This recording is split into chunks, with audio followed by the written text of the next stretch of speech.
there was a play which it looked like Jabari Small scored, and I wonder how do you determine whether or not to hurry up and run a play or wait for a review or a challenge? Yeah, in a situation like that, they held it. They'll generally hold it. The center judge will stand over the ball, won't let you run another play. So as they were reviewing it, we've got the TV screens now in the box. We're on about a 12-second delay, so we're looking at it, see if we need one. We had the offense ready. We had our next play dialed up, but they won't let you snap the ball anymore with the communication the refs have. They'll just stand over the ball. But how do you decide whether to challenge or not? Didn't need to challenge it because they're going to stand and hold over the ball. Any of those types of plays, they'll always review.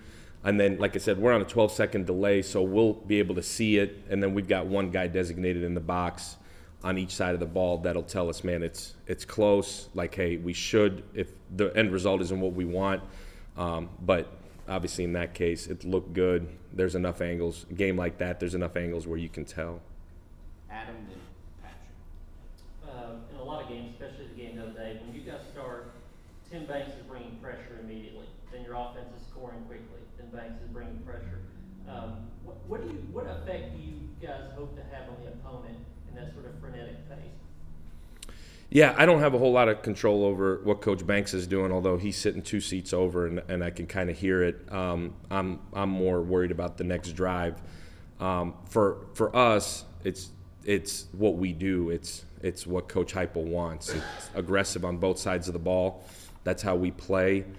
That's what the kids know. For us, we know going in, here's where we're going to go. As long as it looks like what we thought it would look like, the kids know how we're rolling and what we're doing. But really proud of the way that they started. Really proud of the start our group got. Obviously, the key when you get up like that is now you got to continue to keep your foot on the gas. And Coach Hype told us Friday we're going to be aggressive the whole time and let us be aggressive the whole time. So how much, and this would be a question I guess for Coach Heupel, but how much is there a partnership, do you think, there, offense to defense, to have the same type of pressure approach? Yeah, I think it's just the philosophy as a program from Coach Heupel that we're going to be aggressive on both sides of the ball. We're aggressive on special teams. I think it's just what we do. The whole program is that way. We're building towards that every week, and like I said, it'd be a great question for Coach Hype. But as coordinators, for all three of us, it's an aggressive approach in everything we do. It's how we coach. It's how we recruit. It's the way this program has to be, is that we're going to be aggressive in everything we do. I don't know if I answered your question, but we're playing fast on offense, trying to score every play.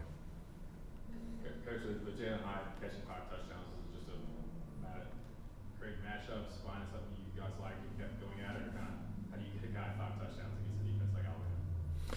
Yeah, I think for us offensively, it's finding those matchups and then trying to exploit them. If you're asking if I knew he was going to catch 5 touchdowns going in that game, I don't know.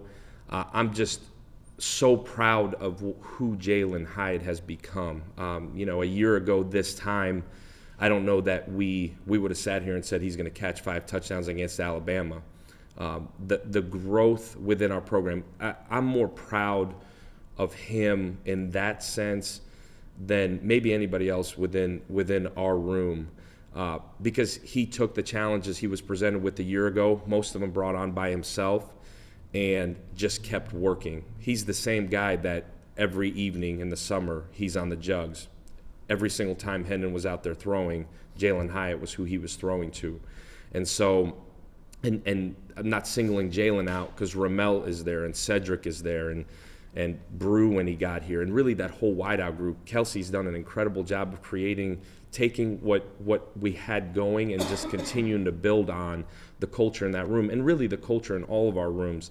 And you don't always see the end result of that, right? You don't end up on the winning side of it, and all we talk about daily is control your process. And we talked about it again on Monday, that the only thing that matters is our process, and Jalen is a byproduct of that, and I couldn't be more proud of how he's attacked his process. And that's the result that happened. It could have happened that way, could not have. He could have reaped the rewards of it. He could not have. But long run, who Jalen Hyatt has become is totally a credit to what Coach Hype has built here in terms of we're process oriented.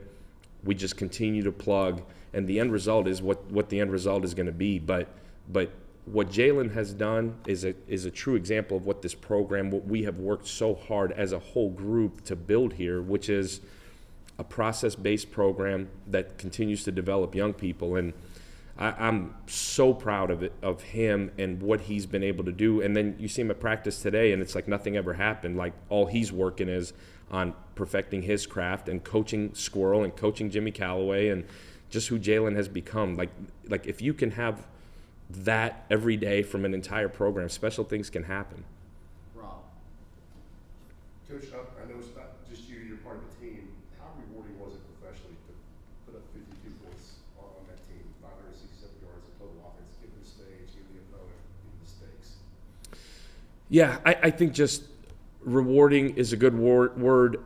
I think just the amount of work, it was an emotional end to it, and got to see my wife and kiddos on the field right at the end of it. The amount of work everybody has put in is the rewarding part. We got here January 28th, a year and a half ago, and it's been a lot of work to say the least. I think just to reap the rewards of that is obviously rewarding. I think for all of us, our families, the player families, the guys that stayed here, a lot of guys that didn't, and the guys that stayed here and have poured into our coaching staff in return has poured into them. I think the end result was going to be what the end result was going to be. Like we don't control the true end result of that.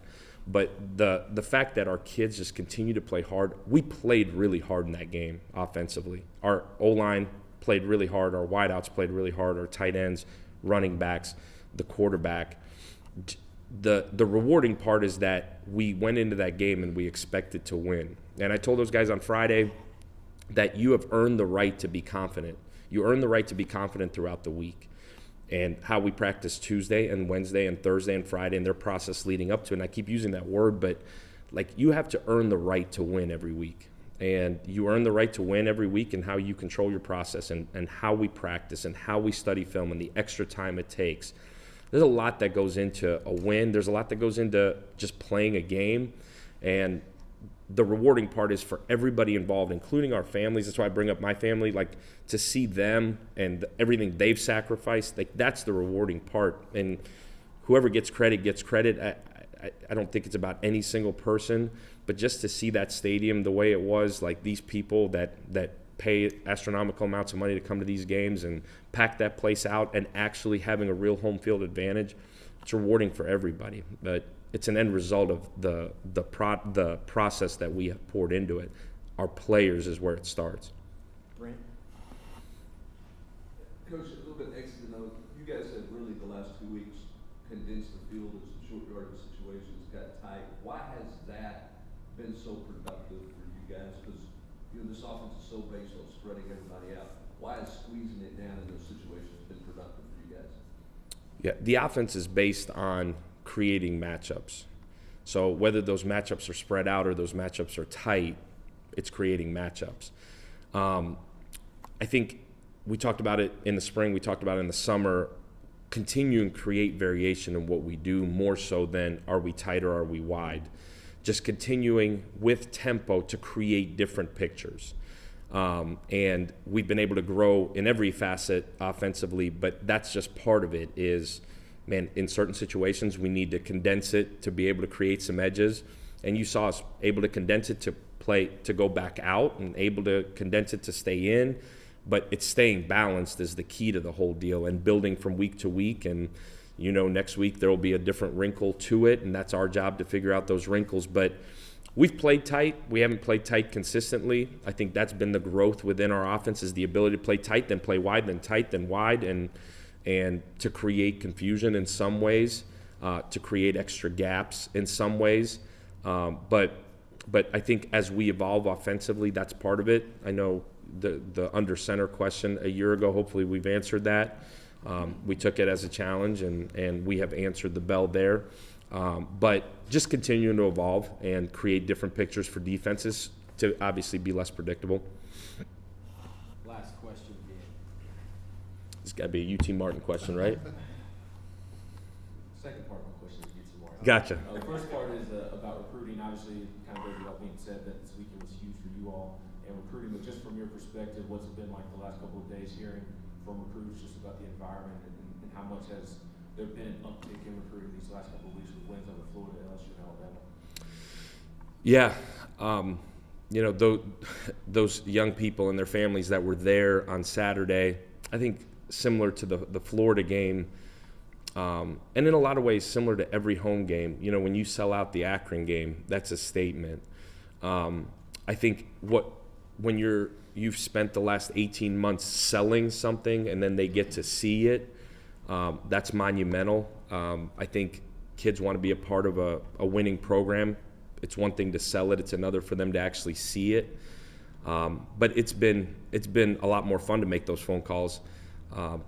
You know, I think we now feel like a year and a half in, like those relationships are established, and I think you need some of those types of wins to stamp you, to actually say, man, we are making progress.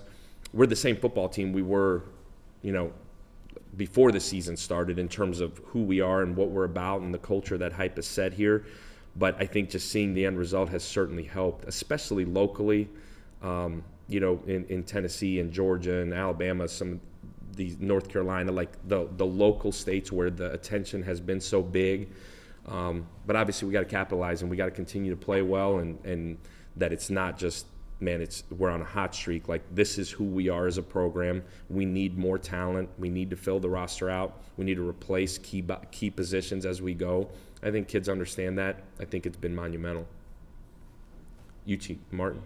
Yeah, really excited. Big game, in-state. It'll be awesome. Thank you. Thank you, guys.